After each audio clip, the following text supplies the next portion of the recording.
Ladies and gentlemen, big terror news.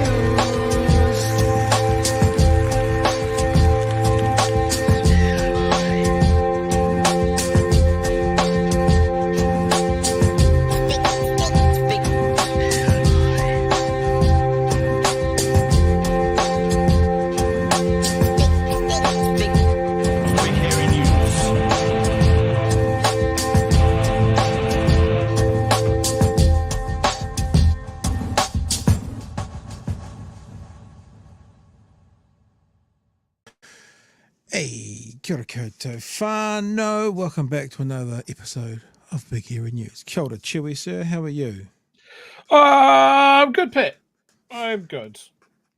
You're not sure about that? You sounded I on the fence. had to take a quick mental stock take, and I have concluded Check, that I am fine. check. Yeah. Yes, all fine. I believe I'm all fine.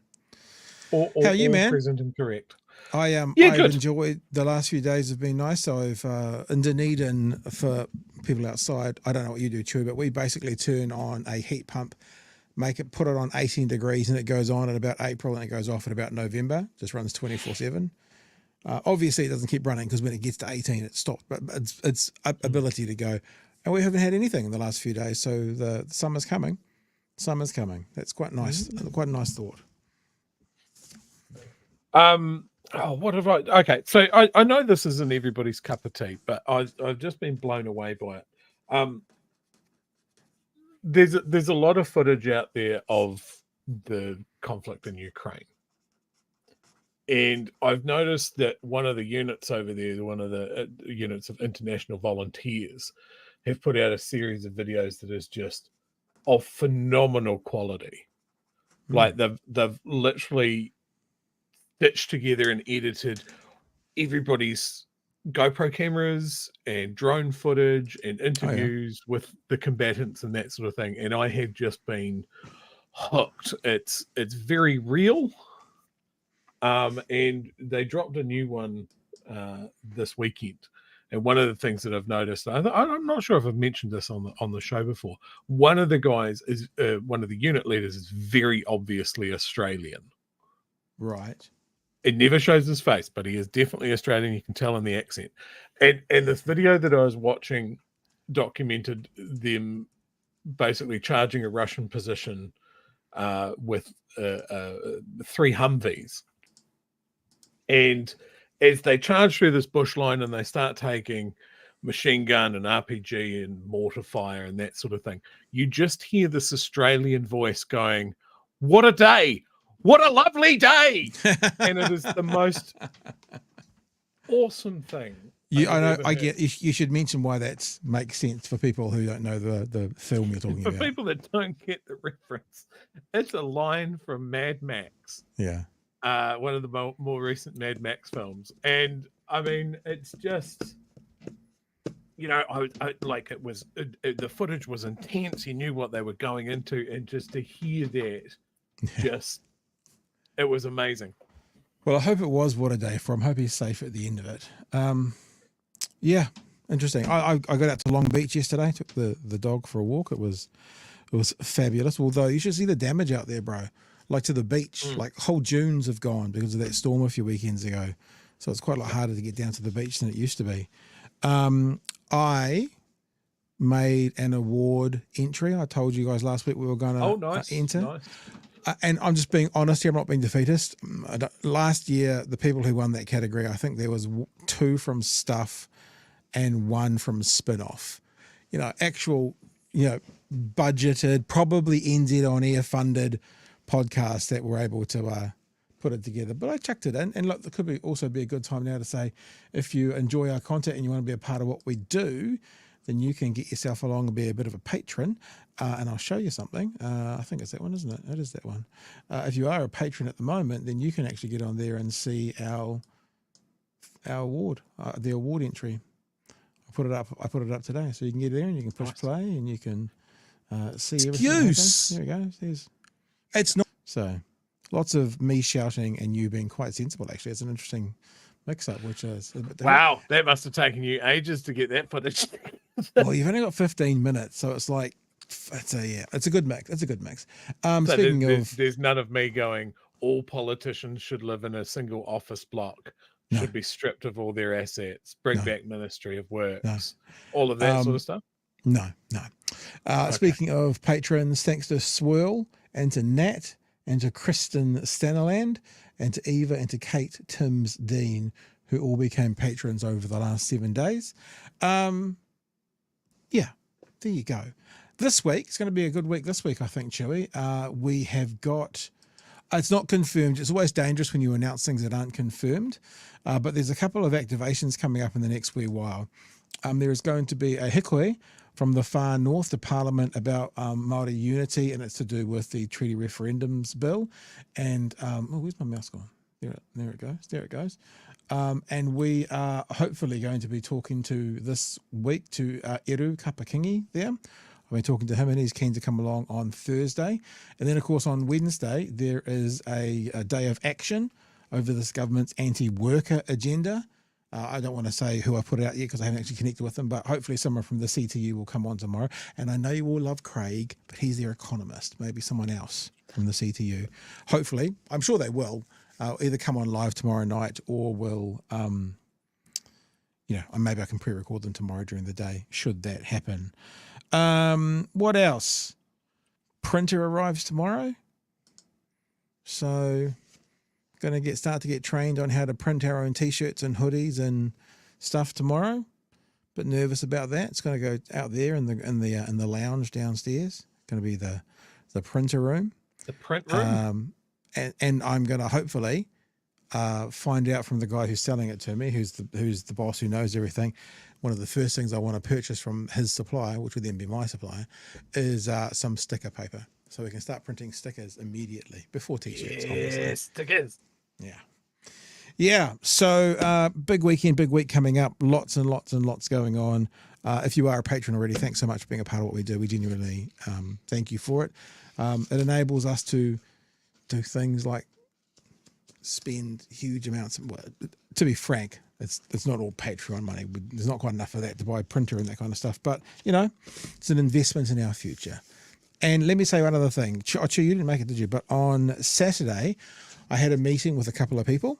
It's still going to, their names will remain silent. I had a meeting with a couple of people who might be looking at taking up the Friday night show. We're still in conversations, but just, this is like family meeting. It's like, when you start the day at school, you read out the notices. This is one of the notices that's being read out. We're still actively looking at doing that.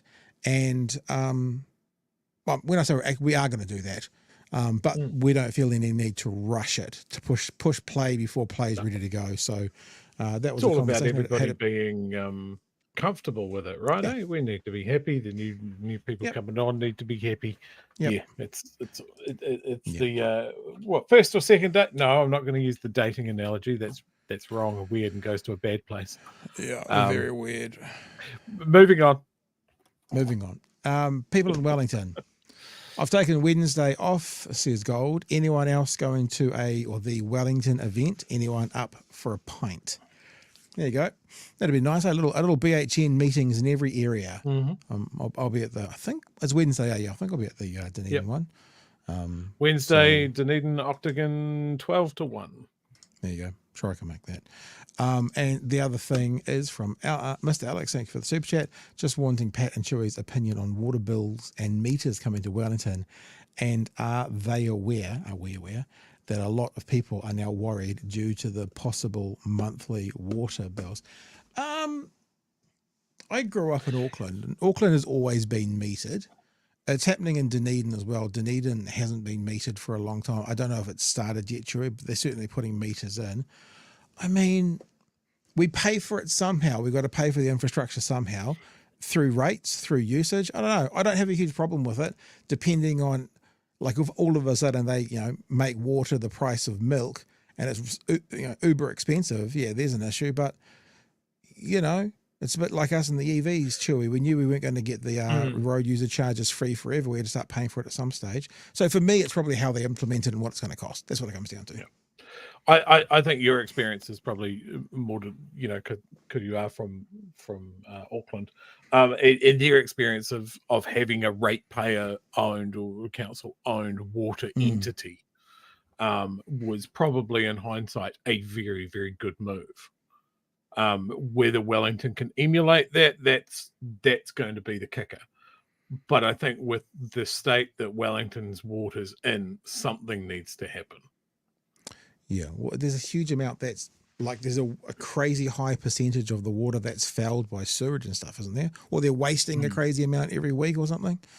Yeah. Yeah, I don't know. I mean, I've always been of the opinion if I ever built a house, which I probably never will, but if I ever did, I'd always sink a couple of tanks in the ground no matter where in the country I was. You know, be as self-sufficient as you can anyway. But, you know, I think I don't want to, it's not like a user pays, doesn't matter, but it does have to be funded from somewhere.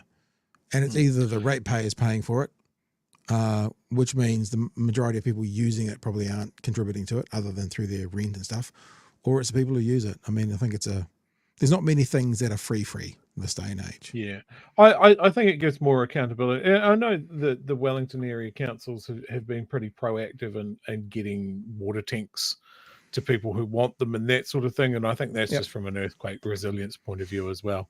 So, yeah, look, it all depends on the council. It all depends on the implementation. I don't think it's necessarily a bad thing. Ultimately, your rates should come down and your water bill comes into it, and it stops people wasting it. People having a leaky pool and just going, it's someone else's fault. You know, pissing away hundreds of thousands of water. This is a little comment from Kiwi Bird. It's kind of a bit of a tongue-in-cheek comment, but actually, it's not a story I've advertised tonight, but I will say something seeing Kiwi Bird as well. Send our water bills to Groundswell. Obviously, that's got to do with the Three Waters situation. I was going to do this as a story tonight, but it's fallen a bit to the wayside. So we'll just do it super quick. All right. Speaking of Three Waters, people will lose their homes, deep pockets needed for water reform. South Wairarapa and Carterton households could be faced with an average water bill of $7,000 by 2035 if Wairarapa councils go solo for transformational water reform. This would be in addition to the rates charged by councils to fulfil other local government functions. In Masterton, the average water bill could reach $3,000 and Tararua, after they pay for their road, $5,000 if councils did not partner up. At a joint Carterton and South Wairarapa Council workshop on Thursday, elected members were told that if councils joined forces, customers would have lower bills. That's all I can read from there. That's all that really matters. But, you know, just because obviously Three Waters was getting brought up, here's another example that we warned people about, that you will be paying more for your water if you guys go with the groundswell misinformation. And it looks like Wairarapa is in that position right now, being hit pretty hard, Chewy. Yeah, absolutely. We've talked a few times about this on the show, that one of the biggest issues going forward in the decades to come is with climate change and that sort of thing is water security. Yeah. So, I mean, how do you solve that problem? I think, you know, the self-sufficiency and resilience is always a good idea. But again, we come back to that same problem with councils and stuff like that councillors will always campaign on lower rates, race to the bottom. And pipes aren't sexy. So we're not going to spend money on those until you end up in a position like Wellington is, like many councils around that, you know, like it's so common that is not something that's at the top of the list, that the list of councils that have done a good job with their water, in the whole country, you could probably count on one hand. Yeah. So they talk about Dunedin. Dunedin's done pretty well with their Three Waters. Like 2 out of 3 of them are in pretty good hand, and one of them they've got a plan for. So, yeah, and I know that you kind of slipped in there that I'm from Auckland. There's a bit of a low blow there. I mean, I've been here a decade. How long do I have to be here before I get that call out? Sheesh, bro. Don't tell people that, you know. Although 30% of our viewers and listeners are in Auckland. So hi Auckland, kia ora, love you. Yeah, interesting stuff. Oh, let's just do this other quick story as well, because we do have, is it Andrew Bailey? I keep forgetting his name. That story has kind of continued to grow over the weekend. It first came out on Friday night. Friday afternoon. And the lovely thing about the Friday show, when we had this conversation in the weekend, I'm like, there's often big stories on a Friday. They either drop them on purpose because they want to run away for the weekend, or they just come out then because, that seems to be a pattern. And this came out Friday afternoon. So they could have been covered on Friday night as well. And once we get that going, these kinds of things will. How about this one, Chewy? Because it doesn't really give a reason for this necessarily. Record number on the benefit. Record benefit number sparks unemployment warning. Really? A record of nearly 400,000 people are on some form of benefit, almost the same proportion of the population as after the global financial crisis. So in other words, because the population is bigger, more people but it's not the same. It's not the same per capita, but it's all the biggest number.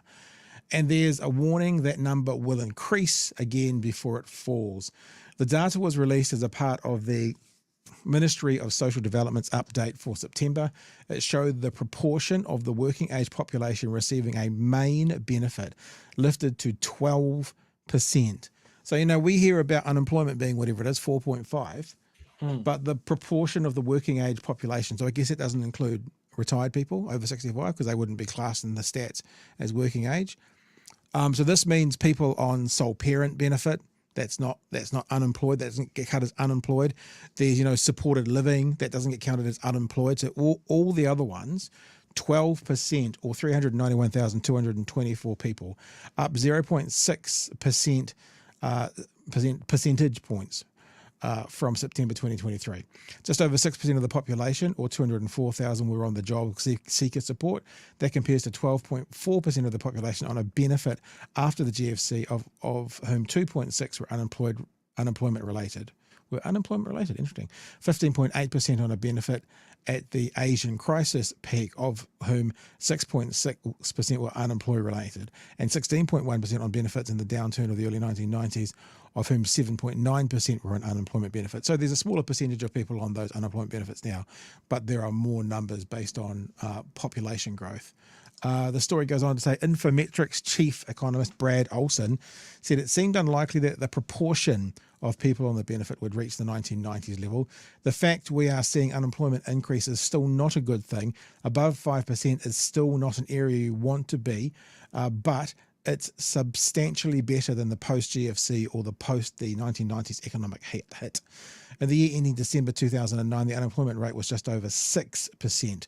One of the challenges with the current slowdown in the economy is we've been through a period of such extremes before the pandemic. Let's say we were at normal. We came into the pandemic and the economy went down very low and we had to provide stimulus, but that worked so well that the economy went too high and generated excess inflation. We had to get it back to normal. It's fluctuated from the record lowest level ever of unemployment back to what is slightly above what we'd like to see it. Over time, hopefully, it will settle back down to a more normal Goldilocks position, not unsustainably tight or very weak. So Goldilocks, not too hot, not too cold, not too warm, just right.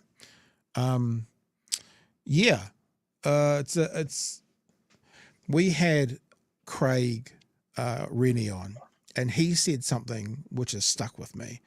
He said 4.5% unemployment is to be expected. 5.5% unemployment is government choice.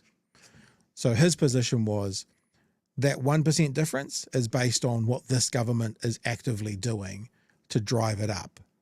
So 4.5% after an inflationary period is to be expected. 5.5% is engineered by the government. So government's making active choices to get it to 5.5%, Chewy. Yeah, Brad Olson's a terrible economist. Just dreadful. Like this should shock no one, and I think this just really puts into stark relief the difference in government that we have.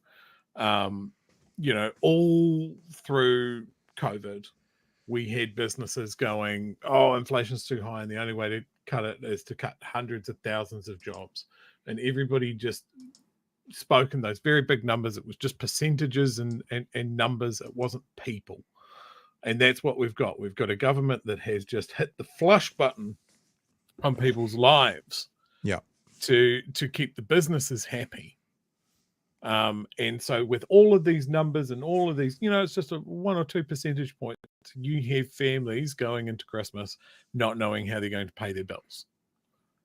That is something that is causing real diabolical stress for people. You had people that will be looking at a complete career change. I think of, 600 to 800 people out of work in a town like Timaru. Yeah. That'll gut a city, like that'll reverberate through that community. That is 600 to 800 families now that don't have like half of their income. Maybe mum's still working, or the other partner's still working. But that's money that can't be spent in the region. That's families that will leave the region to find other jobs. And it is something that only plays into the hands of the employers, because they've now got more unemployed people competing for fewer jobs, and a government whose clear desire is not good wages. It's a shit show, and it was, not to be all Nostradamus over here, but we called it. We said that this was going to happen, but I don't think either of us, Pat, really expected it to happen in such dramatic fashion so quickly. Yeah, and to bring context to the Timaru situation, Timaru is about 31 times smaller than Auckland. So that's 700-ish people losing their jobs in Timaru. If you're living in Auckland, or one of the bigger centres, that's the equivalent of 21,500 people losing work in Auckland. That's the equivalent. So if you're living in Auckland, imagine 21,500 people in the city of Auckland being unemployed like that. So it's decimating. When I talk about a cascading effect from something like that, you think about the local businesses that are now having to find that they're not hitting their targets, they're not hitting their sales or revenue or that sort of thing, and then they have to cut back, and then that goes on to their suppliers. It will reverberate through those communities. Yeah. And that's just one example. We've got the sawmills up north, and it's always the same places. It's always these agricultural hubs, these regional hubs that are having to tighten their belts. And I have to sit there and look at that and go, is it red or blue in Timaru? I think it's blue. I think they voted blue. So the government's happy to share their wins. They have to own their losses as well. And a massive amount of people unemployed and now on a state benefit, that's them. They have to own that as well. You talk about them being focused on business, this government, but like, just again as an example, this printing gear that I'm buying is from someone whose business is closing down, and he's like, it's tough, it's too tough out there, it's too much, can't do it. So it seems to me that they're not doing well for them, for the businesses, and they're not doing well for the individuals. But Chewy, I think you say this quite a bit, so kudos to you, is this government seems to be not the government of business, but the government of big business. Fonterra, record profits in New Zealand. But actual, like we've always said, Luxon is not a businessman. He's a board member. He's never got up at 6 a.m. to get down to his shop, to start it up, to get it off the ground, to build it into a franchise. He's never done that. He's not a businessman. He's a board member. And he's a salesman. He's a salesman and he's a board member. That's not a businessman. Just because you work in the world of business. If you work in the hospital as a cleaner, you're not a fucking doctor. Just because you work in an area of medicine doesn't mean you know about brain surgery. So it doesn't seem true that they're actually satisfying anybody, because businesses are still finding it really hard. Individuals, voters, citizens, whatever you want to say, are finding it really hard. So I'll say this again. I said this on a tweet the other day and got a lot of pushback. Which economy is this government serving? Are they serving the economy that's best for the millionaires, or the economy that's best for the solo parents? Because I don't believe you can make decisions that work well for both of those economies. I don't believe that what a government would do, that a millionaire would go woohoo to, someone on a benefit's going to go woohoo to, or if they're going to do it, what's perfect for a beneficiary, and they go, woohoo. I don't believe that necessarily, and this is, I don't care about this one because that's where my bias is, that maybe the millionaire will go, woohoo. So really they have to pick what economy they're going to try and improve. And it seems that they've picked big business. Who else? Tobacco, petroleum, and all the vulnerable on that. They've made an active choice not to help that economy, Joey. Yeah, they're definitely pitching for companies that have maybe their headquarters in a different country. Put it that way. Yeah. It's looking for people that have investments.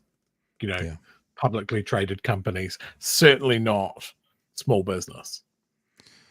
Yeah. Small business. Dairy owners, sole operators, guys builders who are just building slowed down. Everything's slowing down. Everyone's leaving the building sector. They're going offshore. Then it picks up again. All the companies that are trying to build houses will be like, "Where's everyone gone?" Oh, well, they're in Queensland now. So they just accepted the resignations of a whole bunch of people, voluntary redundancy into whata order. Yep, 400, isn't it? And they offered everybody at Kiwi Rail voluntary redundancy. I noticed as well. Like, this is a hemorrhaging of workers, like I've never seen. And certainly the Kiwi Rail one stuck out for me. Like, that is, to me, shedding as much payroll as you can. And that'd look good to a potential investor, wouldn't it? You had a really lean payroll. And I mean, seeing you don't have ferries anymore, you don't need all that staff to work on the ferries, do you? So, they can just go. I think they're going to buy a barge. Top Gear is going to come across and they're going to build a barge to get from one island to the other. You can drive your car onto it. At Picton and Wellington, there will be a scrapyard and you have to assemble your own. And we can film it. We can put it on TVNZ and make some revenue that way. There you go. Who will get across the strait this school holidays? Campbell says, thank you for the super chat, Campbell. Hearing those numbers of people losing their jobs makes me feel sick. Honestly, feel like crying in a corner right now. Kia kaha Aotearoa. Free Soul also says, thank you for the super chat. And Luxon has the gall to babble on today about Kiwis having extra dollars for Christmas thanks to tax cuts. I nearly threw my mug of tea through the TV at that smarmy, arrogant face. Well, as long as you're not watching us on the TV, that's okay, Free Soul. You can smash it but if you're watching us on a smart TV, don't smash it because we'd miss you tomorrow night. So let's make that clear. I mean, that's how out of touch that man is. That he seems to think that the majority of New Zealanders will look at that pitiful tax cut. As go, oh well, I guess the kids are getting, a good Christmas this year because of those tax cuts, and he's completely oblivious to all of the extra costs that he's loaded us up with, or the hundreds of thousands of families that have lost jobs. Like, we had a discussion last week about whether this man is in touch. I think there's your answer. Yeah. I saw a clip of him discussing whether he was rich or not. And he says, oh, well, I think I do all right because I don't have to worry about my bills and I don't have to work. Yes, my dude, that is, if you don't have to worry about those things, you are rich. And you have an experience that hundreds of thousands of New Zealanders will never know. Millions, dude. Like, I was thinking the other day, like, I'm reasonably unusual in my friend group that I don't have kids. We have no plans for kids or anything like that. And that is probably the only reason that we are doing okay. Mm-hmm. When I look at my friends that do have kids, are trying to raise a kid on like 1 or 1.5 wages, or they're paying for childcare and all of these other things and food price, I don't know how they're doing it. Yeah, right. So, I mean, I can think of that. I can put myself in someone else's shoes. Is Luxon capable of that? No. I know he can say the words. Does he know what they mean? Yeah, no. I don't think so. No. Okay, we are going to move on because there's a story coming out of Australia, which I was going to show you I think it was on one news story, but actually I think we'll just talk to it straight away. And before we do, there's a comment here that relates to the story we've just talked to. So Campbell says, on the subject of key rail, if you apply for voluntary redundancy, your role is assessed against the business needs.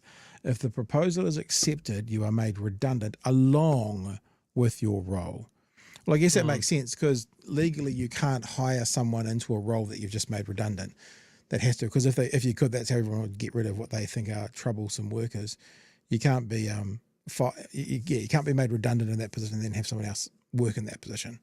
That's part of the legalities of redundancy.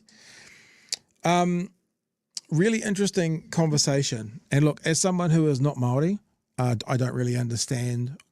As you said a second ago, Chewy, I can empathise what's going on, but there's a situation in Australia today with one of their Indigenous MPs.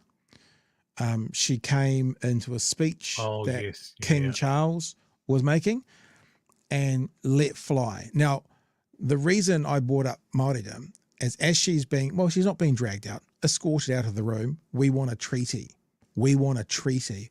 I was just like, that's really interesting. As much of a problem and as much as this treaty that we have in New Zealand is not perfect and still creates a huge amount of conjecture between people, parties, races, compared to some other countries, maybe other countries like Australia and their Indigenous people look at it going, if only we had that step. Like there's that old saying that, you know, people who think they've had a home run in life, but they don't know that they started on fourth base. I often say there are people who are still in the car park, sitting in the car, they haven't even got onto the field yet. Maybe the treaty means that Māori are on the field, like they're legally entitled to have the conversation. But there are many who are in the car park who look at what Māori have got, and because it's deemed by them to be maybe better than their situation, they want it. I'll show you. Let's play the clip. It's only about 45 seconds of when she had her voice heard, shall we say. You committed genocide against our people. Give us our land back. Give us what you stole from us. Our bones, our skulls, our babies, our people. You destroyed our land. Give us a treaty. We want a treaty in this country. You are a genocidalist. This is not your land. This is not your land. You are not my kids. You are not our kids.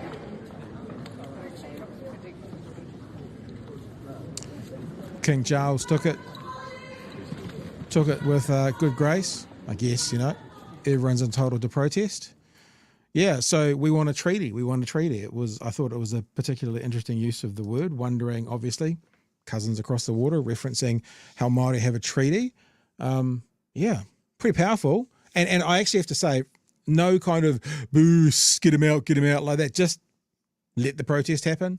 I remember Bernie Sanders, when he was trying to be president, he had a couple of women come up and kind of walk in front of him and start talking, and they let them talk, and then they moved them off, and it was quite a good response to someone having their honest held belief aired publicly. And I sort of feel the same about that, actually. What are your thoughts, Joey?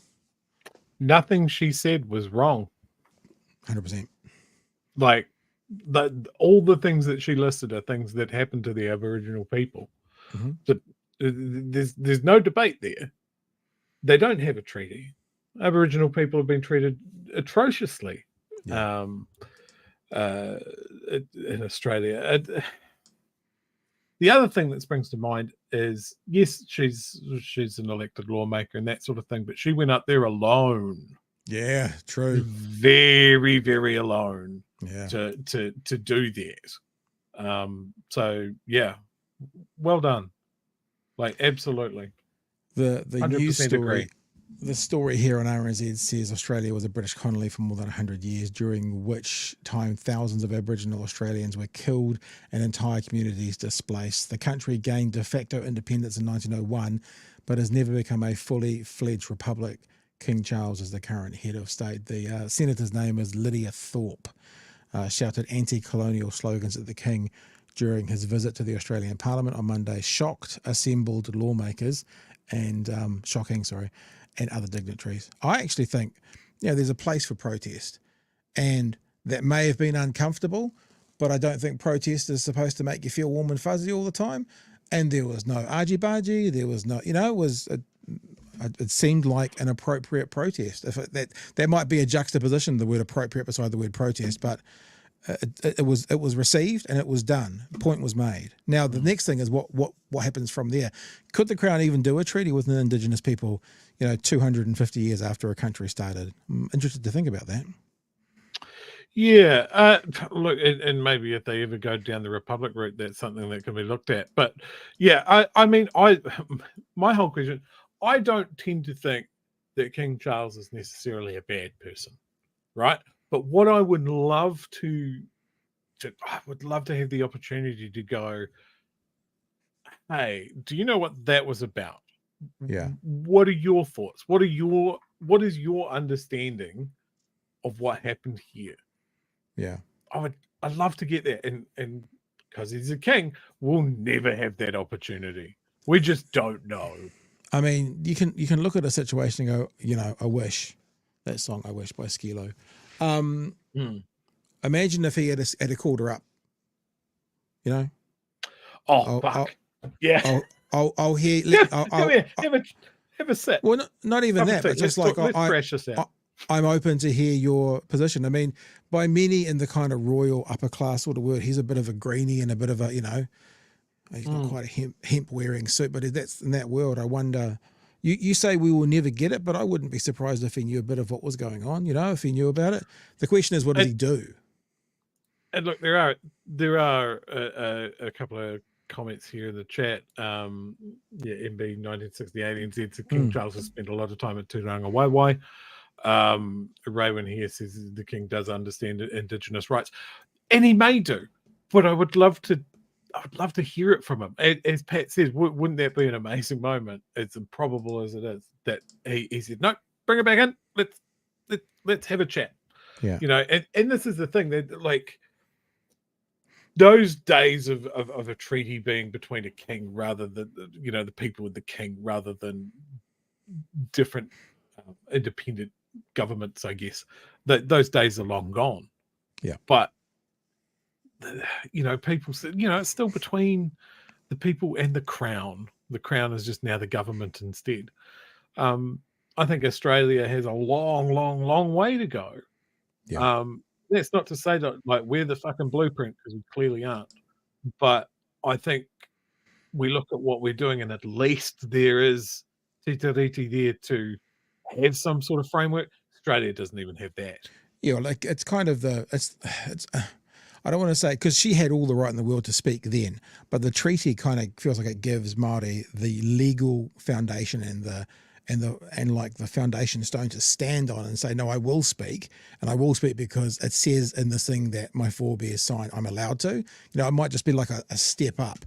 And I think certainly this country treats it differently. I mean, if you think of all of those countries that kind of now are majority white, with colonized people, whether it's America or whether it's Australia or whether it's us, Canada. I mean, the Indigenous people in those other areas, it's so hard to say are treated worse. I'm not going to say that because I'm not Māori and I don't get it.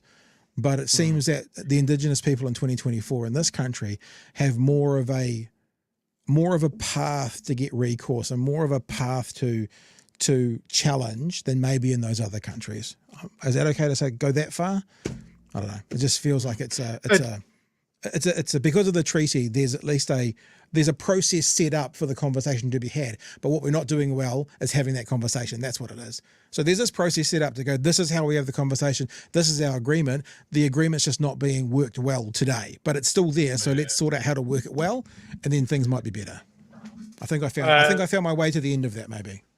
It's a funny one to talk through, isn't it? Like I have definitely fallen into that trap before of trying to make a direct comparison about the New Zealand experience with Māori experience and Aboriginal experience, and you're right, just recognizing that you don't have the basis to speak with authority on it is sometimes a lesson in itself.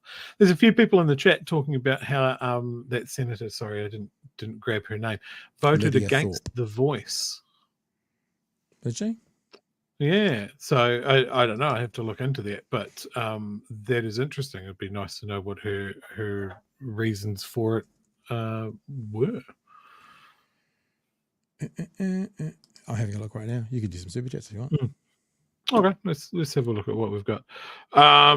Sort of looping back to the water meter thing. Jason says Christchurch has meters, but you're only charged for overuse, with the citywide average being set after measuring over a period of time. That seems to be a pretty healthy middle ground. Where'd that go? We'll be touching on the subject later. But our soul says Luxon looked so uncomfortable during the media stand-up today when asked about Andrew Bailey. He's incapable of handling any controversy. Yeah. Yep, absolutely. Peter King has given you a yardstick on when we can start referring to you as an Aucklander. More than a decade, you Jaffa. That will be, check my watch, that will be in about 2 months. So there you go. Lydia Thorpe says voice referendum should be called off and attacks powerless advisory group. Senator criticises push to enshrine an Indigenous voice to Parliament and the Constitution, saying it's an insult to First Nations people's intelligence. Lydia Thorpe has called for the voice referendum to be called off, arguing it is an easy way to fake progress for First Nations people without making any changes. The independent senator told the National Press Club on Wednesday a no victory would reveal Australia as a racist country, despite herself advocating for people to vote no. Thorpe attacked the Albanese government's push to enshrine an Indigenous voice in the Constitution, describing it as a powerless advisory body, window dressing for constitutional recognition, and an insult to First Nations people's intelligence. So I guess what she's saying is it is paying lip service to what they need and want without actually doing it. So I don't know. I guess I don't know. I'm trying to think of a parallel. If someone wanted cannabis to be legalized, but they voted against it because it only legalized it to people over 80 or something, it wasn't the right thing for what I guess at least she was advocating for, maybe. Yeah. Not a super chat, but definitely one I want to highlight before we move on, because I think it's probably one of the most important ones that we've seen. Brother Monk here with this. Dake P at the end. VS, Dake P. And then very quickly, sorry, have cat stand on keyboard. Thank you, Brother Monk, for that, keeping us posted. Hey, we're kind of speaking of colonial powers and Indigenous people. This is not the same, but like China, the Chinese Communist Party, on some level kind of has that sort of colonial authoritarian positioning over people who dissent. Would that be fair? Come down super hard on people who disagree with them. Stuff actually has done a story today. Paula Penfold's investigating about, is the CCP suppressing protest in New Zealand? And I thought it was interesting. So let's have a look at it. The June visit to New Zealand of China's second most powerful person, Premier Li, attracted substantial welcoming parties and protesters highlighting the Chinese government's human rights abuses. Now, you'll notice in this, I've been texting with Paula this evening, because you'll notice when this, I find it really interesting that all the faces are blurred. Now, at one stage, they identify the people, but even though they identify them, the faces remain blurred. And I said to myself, I wonder why. Because normally you blur faces to kind of protect the innocent, or if it's in a commercial setting for people who haven't agreed to be a part of that commercial video. But the pragmatists, is that the right word? I think it is. The pragmatists within this, I don't think that is the right word, who are in this video have their faces blurred. And I'll tell you at the end what Paula told me over text as to why. And outside Auckland's Quarters Hotel, things turned ugly quickly.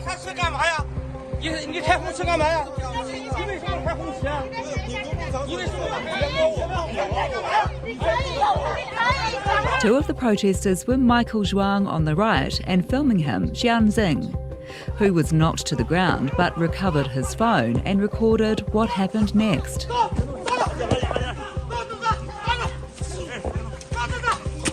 They laid complaints with police but couldn't get any traction, so Xing did his own investigation.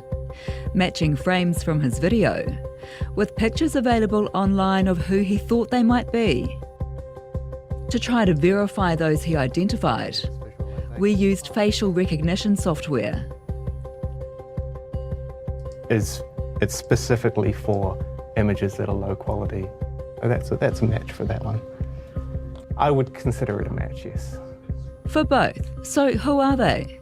We asked Safeguard Defenders, a human rights NGO, to look into them. The two people you asked us to look into present those characteristics of having affiliations, be it to United Front bodies, which is a CCP entity, but also to PRC officials, in particular the consulates and embassies. Both have had various senior roles in United Front organisations, front bodies for the CCP, which engage in influence and interference activities. So they're pretty official senior type people, but you see again the faces are all blurred. Now that's a minor part of it.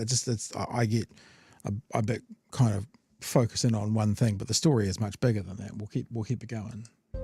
Their task, if you will, to kind of crack down on dissent, to not only try to set narratives, but also control and censor narratives that may be counter to what the CCP sees as its interests. So what was the role of these two people in the alleged assault? Yeah, they're saying stuff like keep beating him. Kicking you. Yeah. One of those who appears to be kicking him, at least. The others we have yet to identify. But frame by frame, his involvement seems evident. And the other... Stop! This is her voice. Shouting, you can say whatever you want, but you can't trample on our national flag. You step on our flag, you deserve a beating. So do these connections change the significance of the Cordis incident? I would say it does qualify such an incident as foreign interference when we look at the ties that these people do indeed have to, the CCP apparatus. This is how they treat the sovereignty of a free democratic country. Do we legit have an authoritarian state functioning here? We have put written questions and tried visiting to ask about their apparent CCP links and the alleged assault. No, he's not here. He's not here? I haven't seen him for weeks. Weeks. Tried to call. The person you have dialed can't take your call now. All without success. Until we get an email saying she is not the woman whose voice is heard saying they deserve a beating. But the same woman in another video has what sounds like the same voice. Police had previously closed the case, saying there wasn't enough to investigate, but they've now reopened it on the basis of this new information. The Chinese embassy in Wellington did not respond to Stuff's questions, but the revelation of the apparent CCP links means there ought to be a whole lot more questions to come. Yes, well there you go. Paula Penfold, always legendary in her investigative journalism. Chewy, your thoughts, ma'am? Yeah, look, I think New Zealand has always had a very relaxed attitude to how some of the bigger powers, bigger global powers, would operate within our country. We've had issues with the US, China, Russia, Israel, and I think China's probably the most obvious one. I think Tane mentioned in the chat, he remembers being part of a protest to a Chinese delegation coming to New Zealand where big buses were parked in front of protesters, so the delegates didn't get to see it. Yeah. And I think this is one of the things that we really want to sort of sit there and go, well, if you want to interact with us, a free democratic country where people had the right to protest, that's kind of part of it. You have to see it. And it's very clear that there is enough apparatus here in New Zealand for the Chinese to come up with a crowd of very pro regime people to drown out the size of those flags. That's just not just a casual flag you have at home. That was a massive Chinese flag that they had. and a whole group of people. Like I just don't understand. Like there's a lot of people that have obviously immigrated to New Zealand to get away from the Chinese Communist Party or their regime. I find it odd that there are people here that are very pro the Chinese Communist regime. Yeah. So it's more likely that maybe they came with, but maybe on the flight, just one before or one after. So you can't quite connect them. So anyway, I asked about the blurry face, and it seems as though, without, going into the deep details, is that the story was the bigger story was more important of than the individuals themselves. Identifying them enabled them to make the links to tell the story of foreign interference rather than just about them. I don't know. I wonder as well as, if you're saying, I think this is that person, but you're not 100% sure, perhaps the blur is a legal thing as well, just in case. If they're telling the story of foreign interference, the big picture, then the little individual person who's doing that's not so important to out. So that seems, the last part was just my opinion, but the first part was talking about the big, Paula said it was about the bigger issue of foreign interference rather than the smaller issue of who was interfering. I'm just going to highlight a comment here as well. It didn't make it through the filter. It's actually not too bad, but it just said, fuck PHN, China is not your enemy. In case you haven't noticed, it's the US and they're spreading the shit now. Now, I want to make a point here. Nobody's necessarily our enemy. Yeah. But also, by the flip side, using those two, China and the US, I'd also very clearly say that it's not a given that either of those two are our friend either. Yeah. As I mentioned, the US has done shit that is 100% in the US foreign policy. It's for their benefit, not ours. And that is always how these countries are going to operate. We are small potatoes. But when you're small potatoes, and they see you as such, they are quite happy to throw their weight around. Yeah. And here we are in the Pacific, and that is what we have. We will always be stuck within a power play between how the US and China want to interact. The US want us to be on their side, and they want Australia to be on their side, and they want Japan to be on their side, and that sort of thing. And China is trying to find their way around those sort of things. And they've spent a lot of money through their Belt and Road project in the South Pacific with smaller island nations and that sort of thing.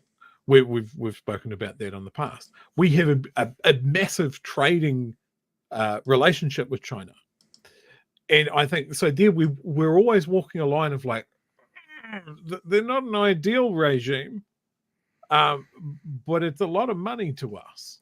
So we need to walk a line. We can't piss these guys off too much. And I think that the danger there is that we sort of look at things like a New Zealand citizen being assaulted and go, is this worth pissing off the Chinese? Yeah. A country that wouldn't even blink at going, okay, well, we don't buy your milk for 2 years.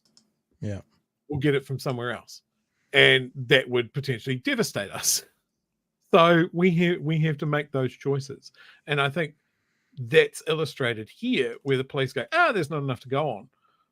These people go to the media. The media puts a little bit more pressure on, and the police go, maybe there is enough to go on. You had all of that information. You just didn't do anything with it. It took the media to do it. So, yeah, it's interesting. We must never look at these big countries and go, they are our friends or they are our enemies.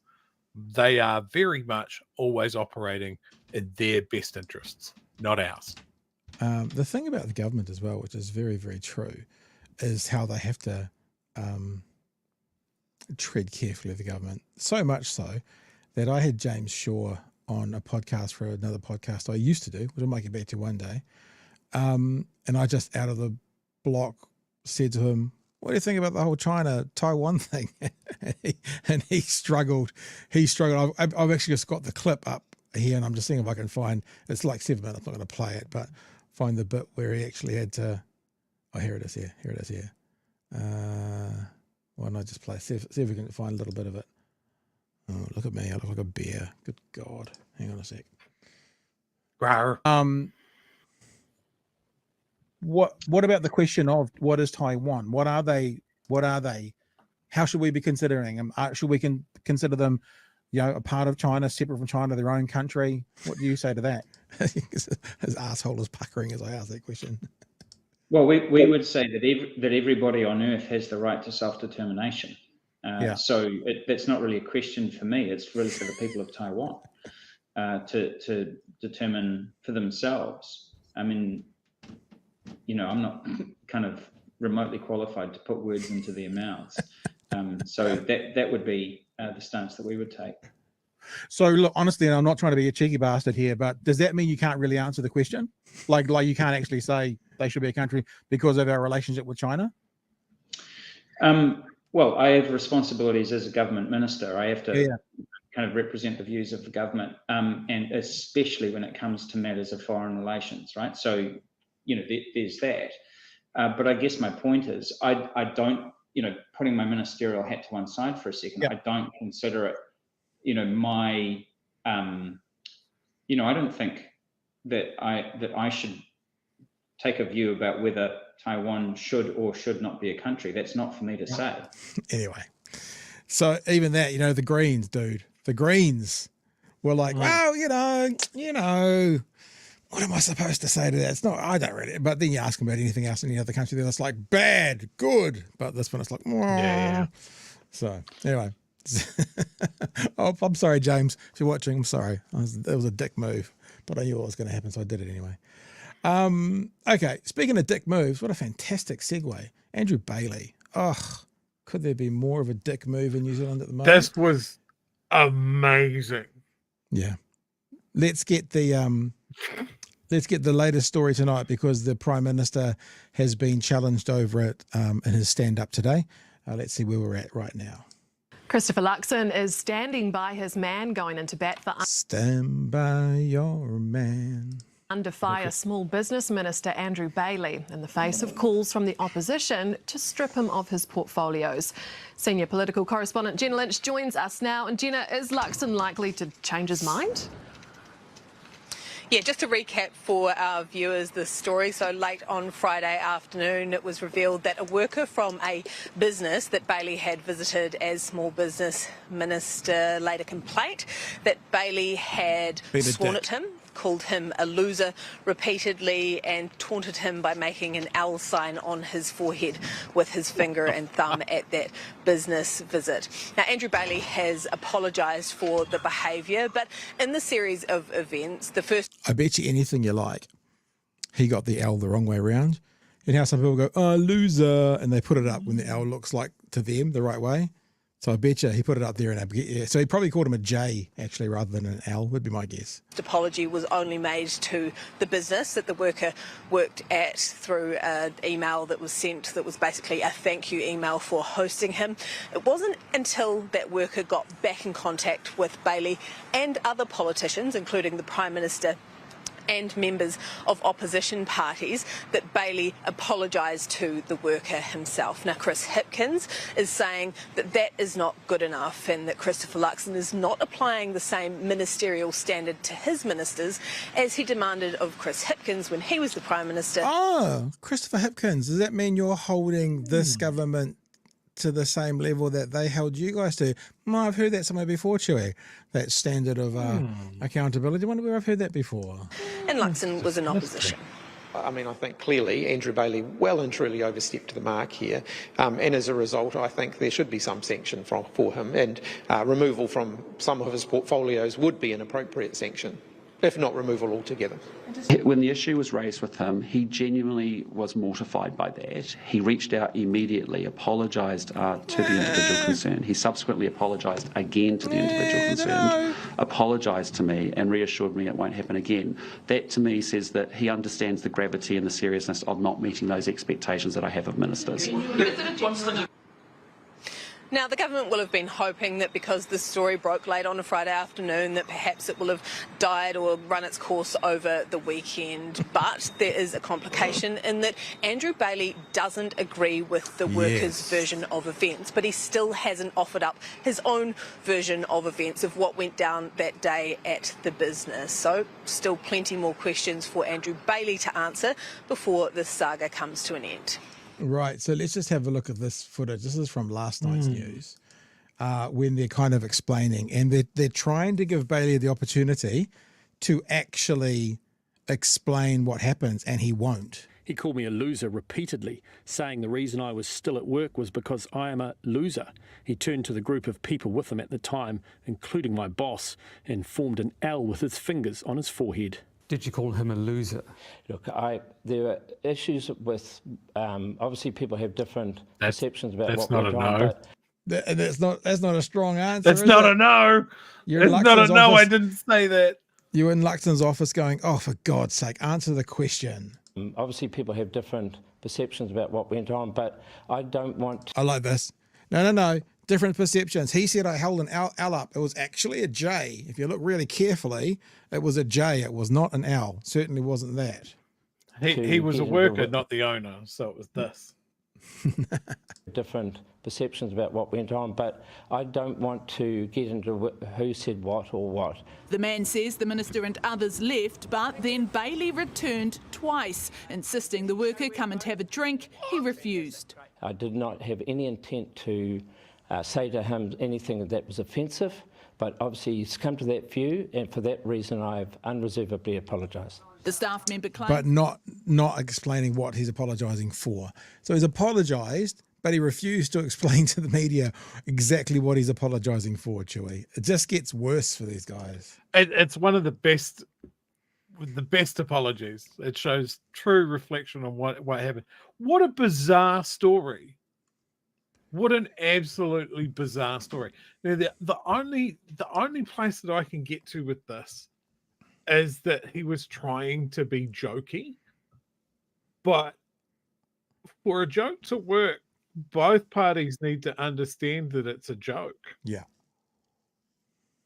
And it's just when you write it down, that does not sound good at all. And then he's come back a couple of times to try and salvage something that he realizes has gone very badly for him.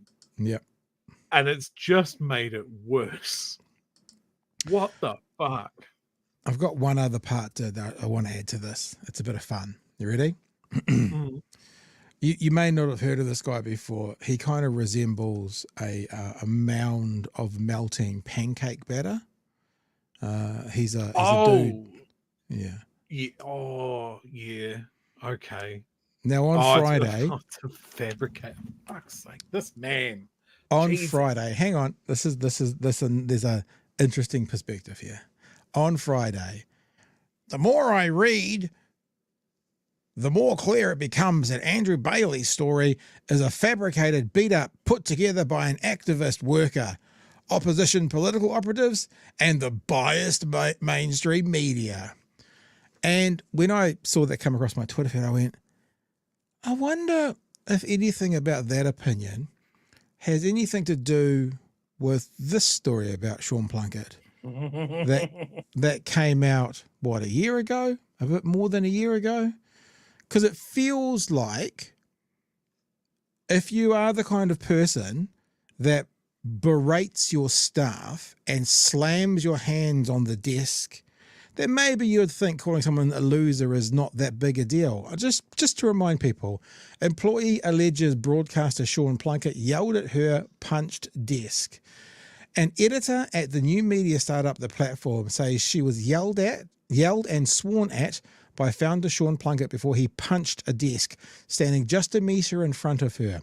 But while Plunkett largely accepts what he described as appalling behaviour, he rejects the personal grievance claim lodged by digital engagement editor and everybody's best friend Annie O'Brien, who says she feels the workplace is too unsafe to return to and lacks sound dispute resolution processes. Both Plunkett and O'Brien gave evidence before the Employment Relations Authority on Thursday and Friday. in Wellington on Thursday and Friday. The full picture of the claim isn't yet clear, with a 2-day hearing, listening to testimony only. Submissions from both sides are to be made at a later hearing. I just thought when I saw someone thinking that, berating, abusing, even if you think it's jokey, a worker at a business that you're visiting might be defended by someone who thinks that berating and swearing at a staff member themselves is an acceptable way to operate. Just some thoughts there, Chewy. Isn't it just something that seems to be quite prevalent in a certain generation? I am still to this day shocked that Sean Plunkett would bully a woman. It seems very out of character for him. As far as this Bailey guy goes, look, I think, there's so many lessons. You're a government minister, man. Just be careful with what you say and who you say it to. Yeah. Like, your government has a reputation of not giving a shit about the workers. Maybe you want to be nice to the workers. Yeah. Especially one that's stayed behind. Why would you even attempt to joke? And what's coming up on the guy? What's coming up on Wednesday? The idea of this day of action is coming up on Wednesday, and this has just happened. It's like just no clue. And then the other aspect of it is there should be a class that all politicians need to attend of, like, okay, point out on this chart what an apology is. Because so many of them are terrible at it. There's so many of them are like, I'm sorry you were offended, not I'm sorry for my actions and I understand what they were. And then the other aspect of it is, yes, Christopher Luxon is terrible at this. Yeah. He is absolutely terrible. He claims to be the big decisive man of action, the boss man that's in control of everything. He's across nothing. He has no decisive action for this. He came to a press stand up with no real good talking points about it. He hadn't even fucking had a chat to someone about it. It was ridiculous. It might be a political beat up, but these guys should be better at fielding it. This is a pretty basic unforced error of don't be a dick to someone who might not like you. Like, he could have just gone through this walkthrough for this business and not said anything to anybody but the boss. He would have been fine. Yeah. I mean, it does come across, like, I don't know anything about this guy, Andrew Bailey, but you do get those kind of vibes of the kid at school who wanted to impress everybody and be the cool kid, even though they didn't fit that block. It's like the vibe you get off David Seymour. Like they were the most hated kid in school, but they tried to do cool things and they turned around to look if anyone laughed at the cool thing they just said. And it feels a bit like that, They're going to try. I don't know what the place was, but I'm with the workers, and the workers all say fucking shit and piss all the time, and they all call each other losers, so I'll just be one of them. What? Nobody's laughing? Hang on. What have I got wrong here? It's got the vibe of that, Yeah, because it takes time to establish that sort of repartee with someone. Like, you can't just jump into a workplace and just it's silly. It is silly, but it, like a lot of these silly things, is it shows true failings in these people that are part of this government. Yeah. Yes, indeed. Now, when you did your super chats, did you get rid of the ones that you had done just out of interest? I believe so, yes. Brian Turner says no tax revenue. That came in at 9:30. I can't remember what we were talking about there, Brian, to do with exactly, but no tax revenue. Thank you for your super chat anyway.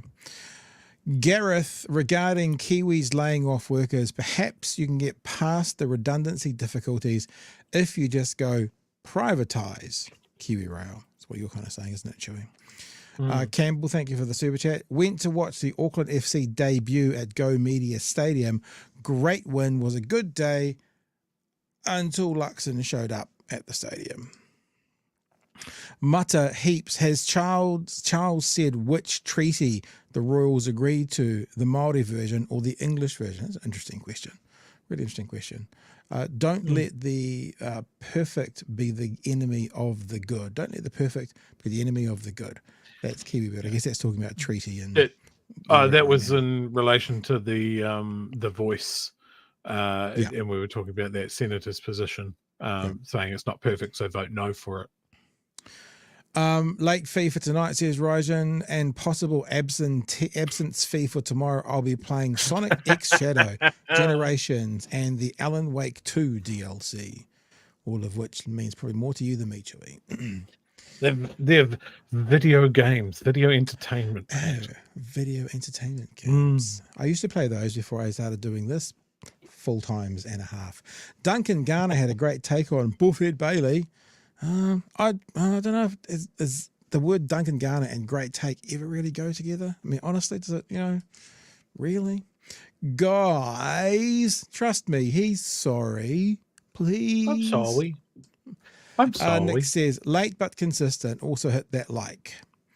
And Campbell says, I just say to you, I just say to you, I just say to you, I just say to you. Yeah, look, I think he's been very clear. I think he's been very clear. Look, if he didn't want to be called a loser, he should have gone home on time. Yeah. Don't stay at work late, people. That's the takeaway here. Don't do extra unpaid hours at work, because there is a non-zero chance that a national MP will come through and call you a loser. So always clock out on time. But also, your work-life balance is important. I think it's Macbeth, isn't it? Jesters off-proof profits. Many a truth be told when you're joking around. If he's joking around, does that therefore reveals from him he would never put in an extra minute of his life? He clocks out when he clocks out, and he would never do an extra bit of work. Is that what he's revealing? Is he telling on himself, Chewie? I think so. It's always projection. It's always projection. Bill says, the government of business. There's not a question mark there, Bill, but I put a question mark in after it anyway. Thank you for your super chat. Yes. All right, Chewie. So we've got a lot going on in the next wee while. As I said, I'm hoping tomorrow night to have someone from the CTU come and join us. Hey, just clicked over 800 viewers, just right there in that very second. I've got hopefully got someone from the CTU coming on tomorrow night to talk about the day of action for the workers on Wednesday. And as I said earlier, someone coming on Thursday talking about the hikoi going from the far north to Wellington for the treaty bill as well. Is there anything else we need to identify for this week, Chewie? Anything you can think of, sir? Oh, I just found out something about Andrew Bailey. Oh, go on then. He's a pole dancer in his spare time. This is amazing. Where are we? Oh, love it. You just have to scratch the surface with these guys. National MP and key seat didn't disclose big shareholding. National MP who may be critical to his party's post-election post-election hopes. Sorry, I forgot how to read halfway through there. Has confirmed he owns undisclosed shares in a successful software company that contracts to government agencies. With 91,500 New Zealand dollars. Doesn't think it was worth mentioning. He was also extremely critical of Michael Wood's shareholdings in Auckland Airport, which so it just seems like what's good for the goose is good for the gander, does it not? This is two absolutely unforced errors from this fucking goober in a necktie. And Luxon is like, yeah, we'll keep him around. Yeah. Mark has said, where is Mark's? Many a true word said in jest. Yeah, that's the many a truth be told in jest. People say that's the modernization of it. The actual quote from, I'm pretty sure it is Macbeth, is jesters oft prove prophets. I know because I've done it. Jesters oft prove prophets. Many a truth be told in jest. That's how we talk about it today. You know, that's how it goes. We're done. So tomorrow night, probably have another guest joining us. Hoping we'll have another guest joining us. Thursday night, hopefully have a guest joining us. And then Wednesday night, I don't know, maybe we'll have a guest join us, Chewie, just to see what happens, eh? Other than that, it's a big week. It's October, isn't it? Rocktober. Okay. I'm just trying to work out in my head that it's going to be November in about a week's time, which scares the crap out of me. A whole year's gone, Chewy, just like that. It's utterly terrifying. Yeah, I mean, I often make the joke that time has no meaning since COVID, but yeah, it's fucking crazy. Yeah. All right, team. Thanks for being with us tonight. It's been a great show.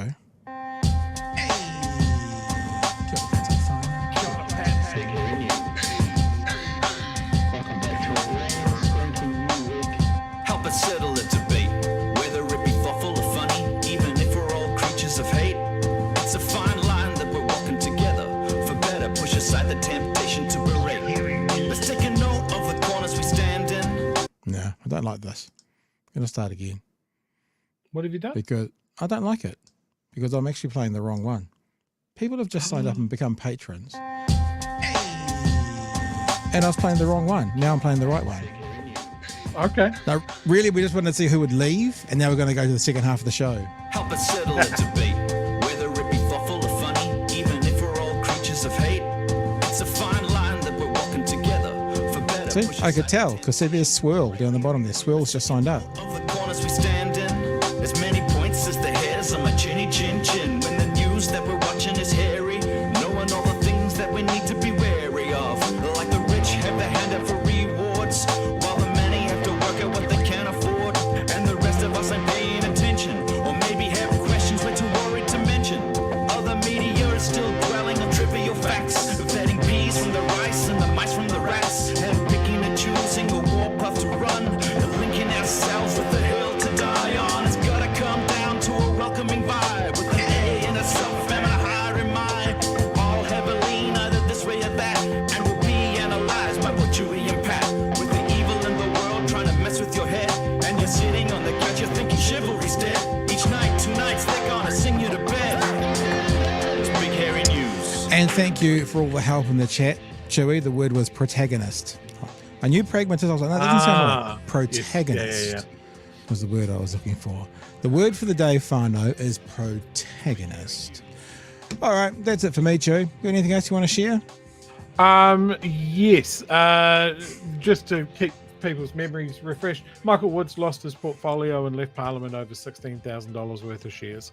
And we were just talking about shares of $91,500. The rules aren't the same. All right, team. We'll continue this chat tomorrow night. Thanks for being with us tonight. Patreon.com/Big Hairy News. And you can be part of this scroll of names of people who actually love us. I mean, these are like our real friends who actually have feelings towards us. Catch you tomorrow night from 9 p.m, dudes and dudettes. All the best. Hooroo. Cheers, fam.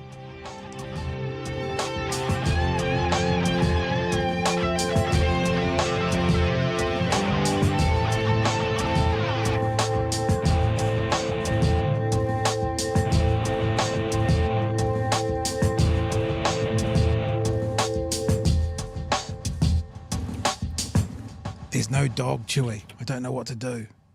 Shall I just finish it? I'm sorry. Okay. There's no dog. Sorry.